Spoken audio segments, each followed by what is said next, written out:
আপনাদের কর্মী হিসাবে, ধানের শীষের কর্মী হিসাবে কাজ করতে হবে।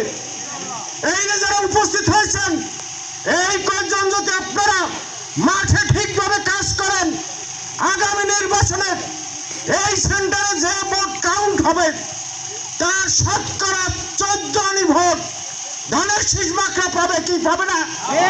কি আপনারা কর্মী হিসেবে কাজ করবেন? একটা হাত জায়গায় দেখেন সবাই। নারায়ে তাকবীর।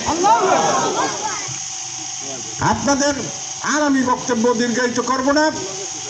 আপনারা দীর্ঘদিন নির্যাতিত হয়েছেন, ভবিষ্যতে আর নির্যাতিত হবেন না।